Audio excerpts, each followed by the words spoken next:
السلام علیکم ورحمۃ اللہ وبرکاتہ۔ آواز بہت کم ہے آپ لوگ۔ السلام علیکم ورحمۃ اللہ وبرکاتہ۔ وعلیکم السلام ورحمۃ اللہ وبرکاتہ۔ بسم اللہ والحمد للہ والصلاة والسلام علی رسول اللہ وعلی آلہ وصحبہ ومن والا اما بعد۔ قال اللہ تعالی یمحق اللہ الربا ویربی الصدقات،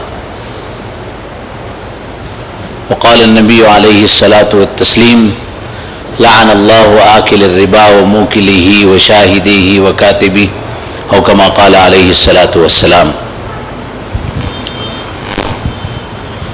ماشاءاللہ آج رہبر کی اس ٹیم نے علماء کے لیے بیسیکلی پورے دن کا یہ ورکشاپ رکھا تھا، جس میں نہ صرف بنگلور یا کرناٹک بلکہ مجھے بڑا تعجب ہوا کہ مہاراشٹرا اور ہمارے بامبے بھیونڈی کے بھی بہت سارے اسکالرز یہاں آئے۔ اور what is Islamic finance, Islamic finance کیا ہے، اس کی پریکٹیکل جو صورتیں ہیں وہ کس طرح کی ہے۔ بہت کامن سا، بہت سارے لوگ آج تک بلکہ ابھی تک یہ صورتحال ہے کہ بہت سارے لوگ ملتے ہیں کہ یہ بینکنگ کے نظام کو تھوڑا سا گھما کے اگر پیش کیا جائے تو وہ اسلامک فائنانس ہے، بولے ایسے آسانی سے ہاتھ کان پکڑے تو وہ بینکنگ ہے، اور تھوڑا سا گھما کے پکڑے تو وہ اسلامک فائنانس ہے۔ حالانکہ یہ ناسمجھی کی بات ہے، بے شعوری کی بات ہے، اور نالج کی کمی کی بات ہے، اور اس بارے میں جس طریقے کی شرعیہ انفارمیشن ہے اس سے ایسا لگتا ہے کہ دیکھ کر بھی آنکھیں بند کرنے والی بات ہے۔ اور بہت سمپل اگزامپل اس کا رسول اللہ صلی اللہ علیہ وسلم کے دور میں میں اکثر یہ بتانے کی کوشش کرتا ہوں اپنے ینگ جنریشن کو، فورم کو، یوتھ کو، کہ جب بھی رسول اللہ صلی اللہ علیہ وسلم کی بات آتی ہے، آپ علیہ الصلوۃ والسلام کا ذکر ہوتا ہے، تو ہمارے سامنے ہماری اپنی نالج اور مائنڈ سیٹ کے حساب سے ایک چہرہ آتا ہے جو مسجد کے امام ہیں، جو شیخ ہے، جو عالم ہے، یقیناً چہرے پر داڑھی اور پھر جو ہے عمامہ سر پر، یہ کیفیت ہے۔ لیکن اس سے ہٹ کر جو لائف کے اور ایریاز ہیں جیسے اکانومی، فائنانس، اس میں رسول اللہ صلی اللہ علیہ وسلم کی ٹیچنگز اور تعلیمات کیا تھی، اگر کامن مین، کامن مسلم کو پوچھا جائے تو شاید ہی کوئی ایسا ملے جو بتایا۔ حالانکہ مکہ میں ایک دور جو دعوت کا تھا، ایمان کی طرف دعوت کا، اس دور کی پوری ہسٹری، پوری معلومات ہمارے سامنے ہے کہ کس طریقے سے دعوت کی کوشش کی گئی۔ مکہ سے مدینہ ہجرت کرنے کے بعد مدینہ کا عملی نظام ڈے ٹو ڈے لائف بالکل ڈیفرنٹ تھی۔ وہاں پورا کے پورا کنٹرول وہاں کی اکانومی پر، وہاں کے فائنانس پر جوس کا تھا، یہود کا تھا۔ آج ہم ورلڈ بینک کی بات کریں یا ورلڈ اکانومی کی بات کریں تو ہمارے جو ایکسپرٹ ہیں وہ بتا سکتے ہیں کہ کیا پوزیشن ہے ہماری اور کیا پوزیشن ہے اس چھوٹی سی قوم کی جو پرسنٹیج میں بہت کم ہے۔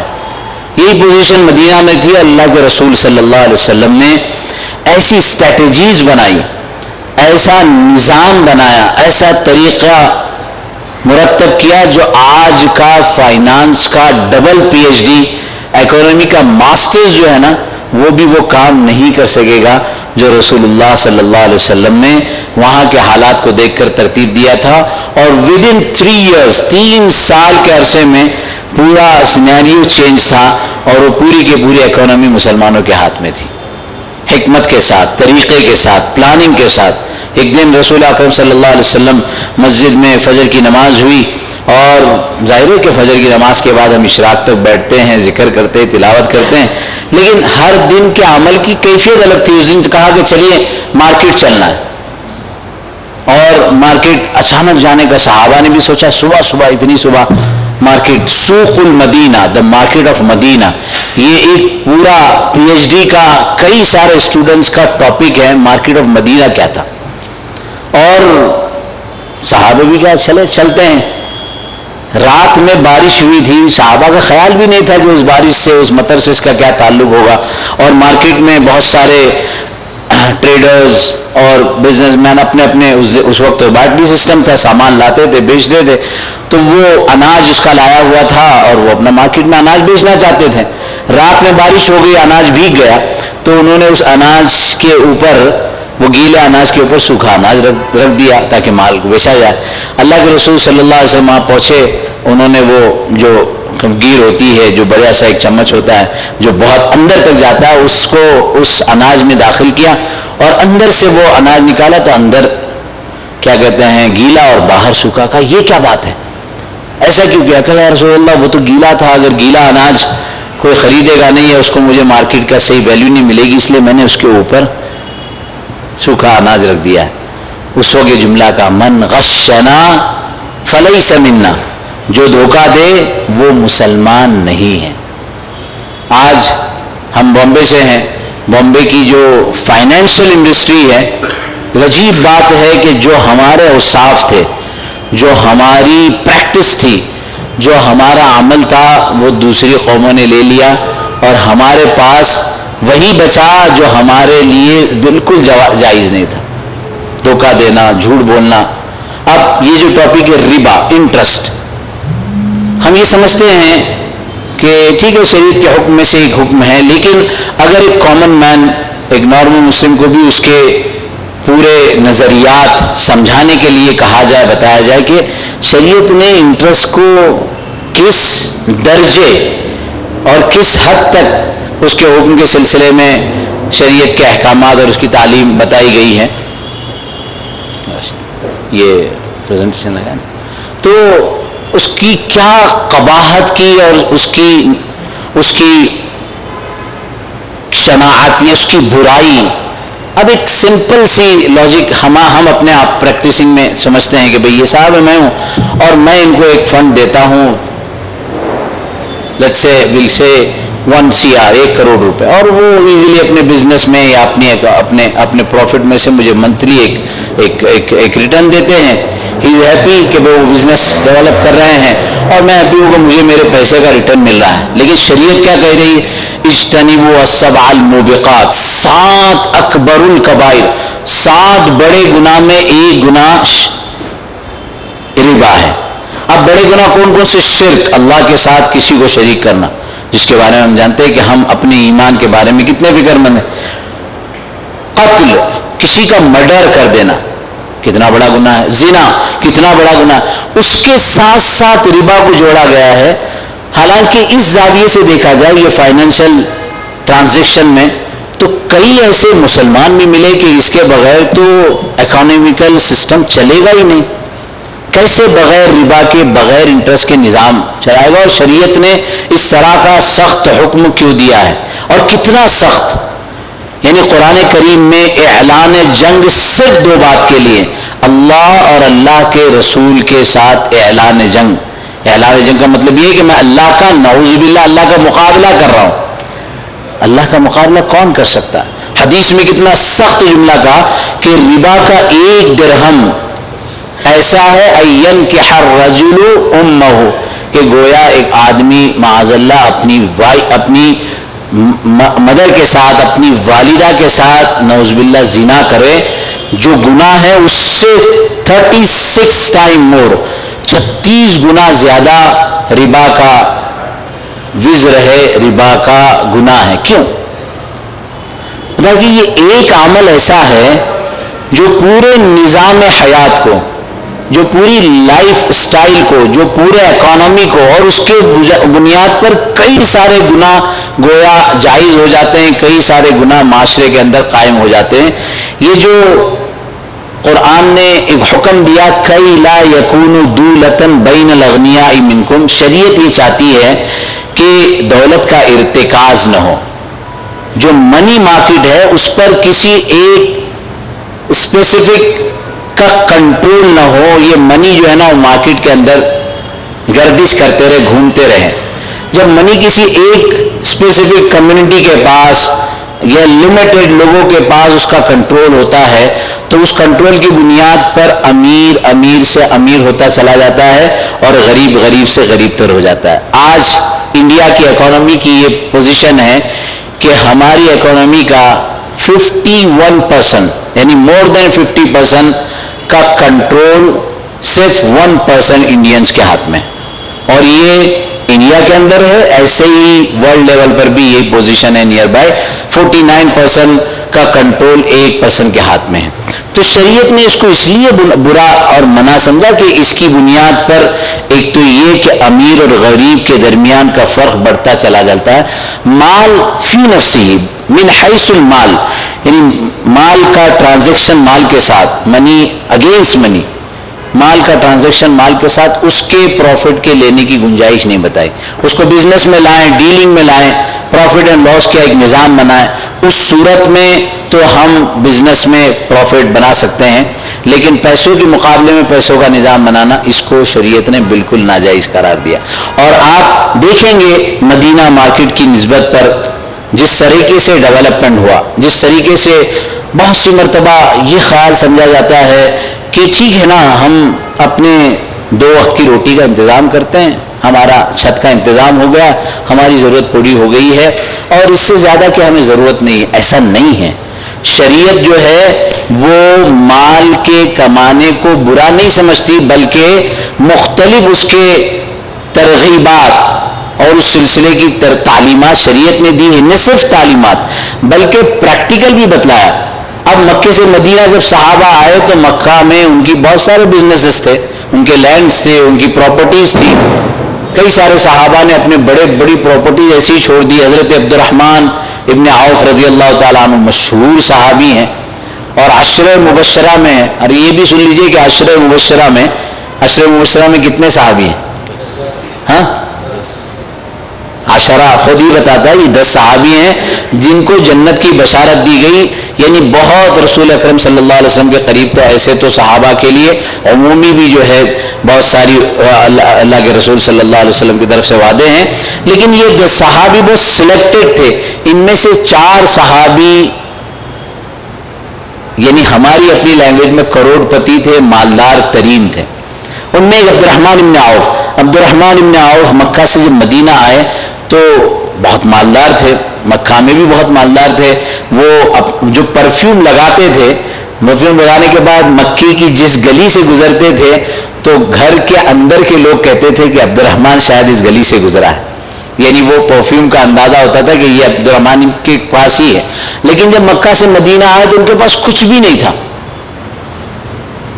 ایک سنگل پینی ان کی جیب میں نہیں تھی. اور اللہ کے رسول صلی اللہ علیہ وسلم نے ایک نظام بنایا تھا جس کو کہتے ہیں مواخات مدینہ.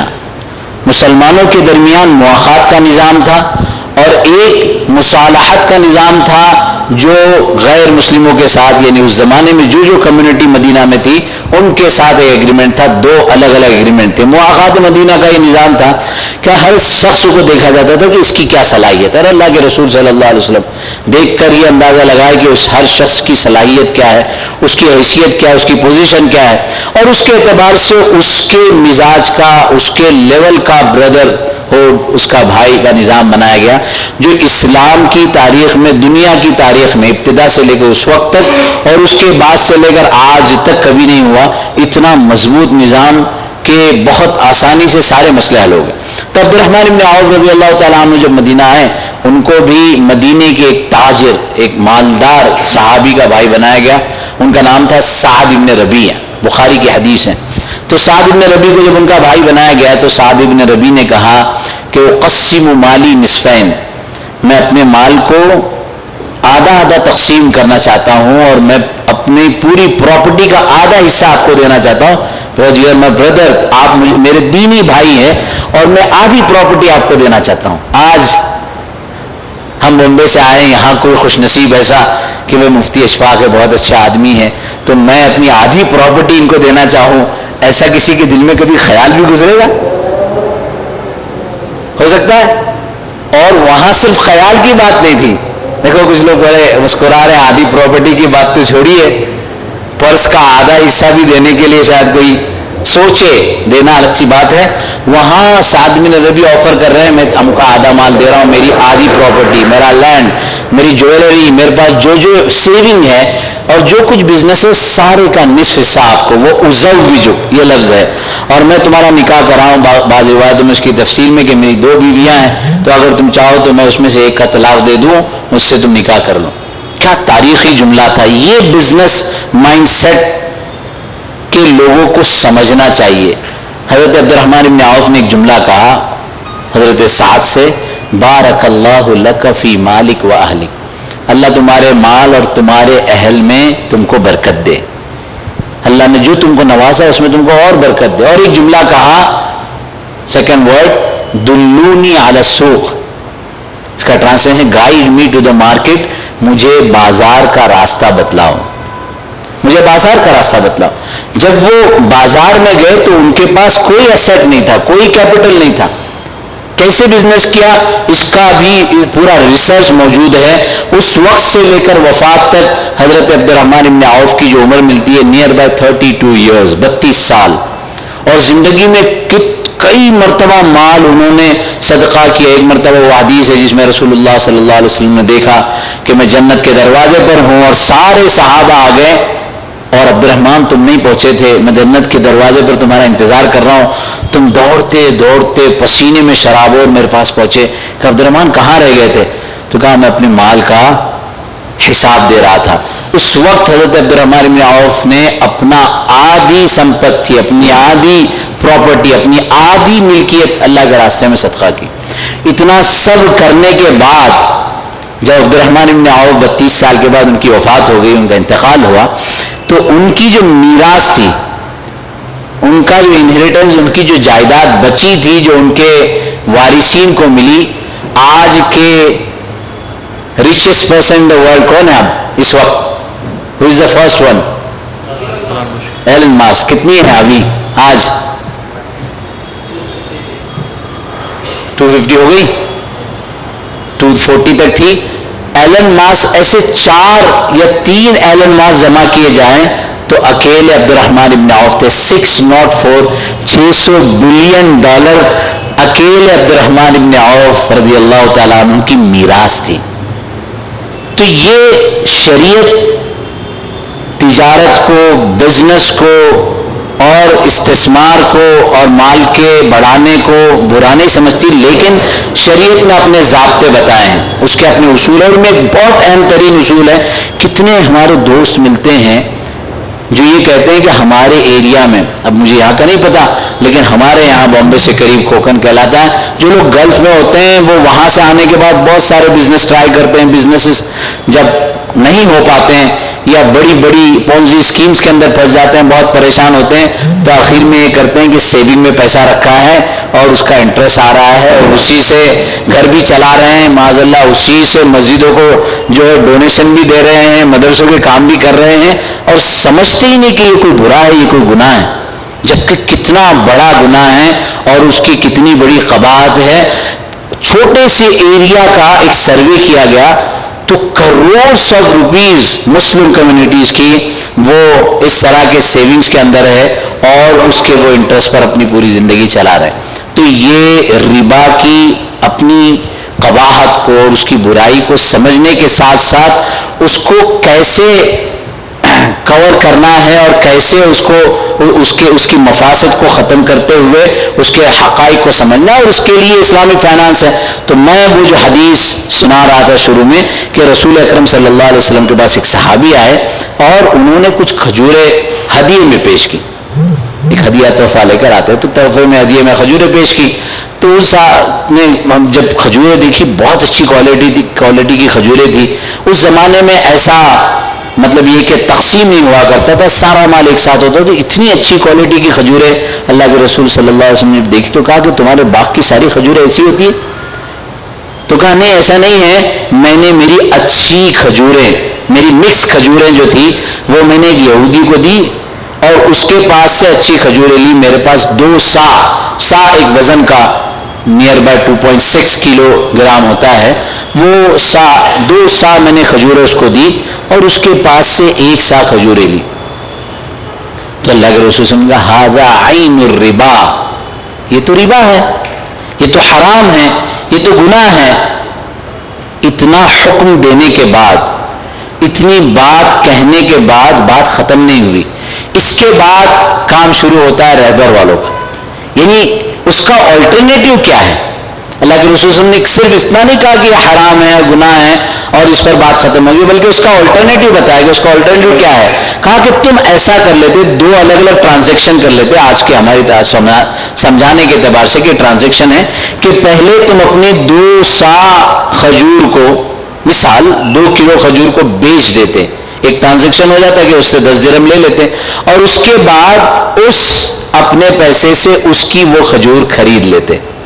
2 الگ الگ ٹرانزیکشن ہوتا تو یہ آپ کے لیے جائز ہوتا۔ خلاصہ یہ ہے، یہ تو ایک چھوٹی سی مثال تھی، ایسے بہت ساری ایکٹیویٹیز ہوتی ہے، بڑی بڑی کمپنیز کے ٹرانزیکشن ہوتے ہیں۔ بامبے میں ہم لوگوں نے ایک اسی طریقے کی ایک سمٹ رکھی تھی اور ڈفرینٹ ٹائپ کے جو ہے اس کے اندر ٹاپکس رکھے گئے تھے۔ اب یہاں تو یہ بنگلور والوں کے وقت کا خیال کرتے ہوئے شاید 2-3 گھنٹے کا یہ ہے، ورنہ یہ تو 2-3 دن کی مجلس ہونی چاہیے اور ایک ایک ٹاپک پر ڈیٹیل ڈسکشن ہونا چاہیے۔ تو بہت سارے اس میں کرپٹو کرنسی اور ٹرانزیکشن کی بہت ساری الگ الگ، اس میں ایک اسکالر تو UK سے آئے ہوئے تھے، تو ایک صاحب نے جو بہت پیچھے بیٹھے تھے بہت دیر کے بعد کہنے لگے کہ اسلامک فائنانس کی کچھ باتیں مجھے آج سمجھ میں آئی، ورنہ ہم انڈیا کے بڑے بڑے جو ہے ٹھیکے لیتے ہیں جس میں 200 to 500 CR کروڑ تو صرف ہم کو جو ہے اس میں بینک میں گارنٹی رکھنی پڑتی ہے۔ جب یہ مسئلے ہم نے اپنے مسجد کے امام صاحب سے، اپنے مولانا سے، اپنے شیخ سے، اپنے مفتی سے پوچھے تو وہ وہیں پر چیپٹر کلوز ہوا، یہ تو حرام ہے اور اس کی کوئی گنجائش نہیں ہے۔ لیکن حرام کے ساتھ ساتھ شرعی ضابطے میں، شریعہ فریم ورک میں، شریعہ حدود کے اندر اس کا طریقہ کیا ہے، اس کا سلیقہ کیا ہے، اس کے ضابطے کیا ہیں، یہ جاننا اور سمجھنا ضروری ہے۔ خلاصہ یہ ہے کہ ہمیں مال کمانے سے کوئی روکا نہیں گیا ہے، لیکن اس میں ایک ضابطہ دیا گیا ہے۔ اور آخری بات کہ قبر کے 3 سوال اور میدان محشر کے 5 سوال، ان 5 سوالوں میں 2 امپورٹنٹ ترین جو کوشچن ہے وہ یہی ہے کہ من این اکتسب، مال کہاں سے کمایا اور کہاں خرچ کیا۔ تو ہم پابند ہیں، ہم پابند ہیں اس بات کے کہ ہم بہت سارے مفتیان یہ بولتے ہیں کہ نماز کا مسئلہ پوچھنے والے، زکوٰۃ کا مسئلہ پوچھنے والے، بچے کی پیدائش ہوئی تو اس کے مسئلے پوچھنے والے، اور داڑھی کتنی ہونی چاہیے اس کا مسئلہ پوچھنے والے، اور نماز کا طریقہ کیسے ہونے والے اس کا مسئلہ پوچھنے والے لوگ ملتے ہیں، اور ضروری ہے، یہ عبادات کا ایک بڑا چیپٹر ہے۔ لیکن ہزاروں میں ایک وہ نہیں ملتا جو یہ پوچھے کہ میں اس طرح کا بزنس کر رہا ہوں، میں اس طرح کا ٹرانزیکشن کر رہا ہوں، میں اس طرح کی ٹریڈ کے اندر انوالو ہوں، کیا شریعہ پوائنٹ آف ویو سے میرا صحیح ہے؟ یہ تو ہزاروں میں ایک ہو گیا، ہزاروں میں 1-2 مل جاتے ہیں، لیکن لاکھوں میں بھی ایک نہیں ملتا جو یہ بتائے کہ میں اتنا انکم جنریٹ کرتا ہوں، میں اتنا پروفٹ بناتا ہوں، تو اتنا پروفٹ بنانے کے بعد مجھے مال کیسے خرچ کرنا چاہیے۔ حالانکہ مال کے کمانے میں، انکم کے اندر بھی ہم شریعت کے حکم کے پابند ہیں، اور مال کو خرچ کرنے میں کہ مجھے کہاں خرچ کرنا ہے، کیسے خرچ کرنا ہے، کیسی میری اپنی مطلب یہ کہ ایکسپنسز کا نظام بنانا ہے، اس میں بھی ہم شریعت کے حکم کے پابند ہیں۔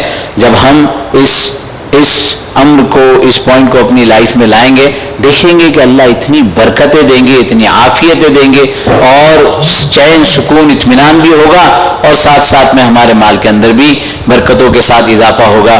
اللہ تبارک و تعالی ہم سب کے لیے خیر عافیت کے فیصلے فرمائے، اور ہر قسم کی ایسی ٹرانزیکشن، نوئنگلی ان نوئنگلی، جانتے ہوئے نہ جانتے ہوئے، اللہ ہم کو بچائے۔ کئی سارے لوگ ایسے ملے، 25 سال کا بزنس ہے، جب بزنس کے ڈسکشن کی بات ہوئی اور ڈیٹیل ڈسکشن ہوا تو پتا چلا کہ ان کا پورا بزنس انٹرسٹ بیسڈ ہے، پتہ ہی نہیں ہے، اور اچھے اچھے لوگوں کو اس کے اندر انوالو کیا ہے، اچھے اچھے نیک لوگ ان کے ساتھ ٹرانزیکشن کے اندر ہے، ان کو بھی پتہ نہیں، اور ناواقفیت کی وجہ سے۔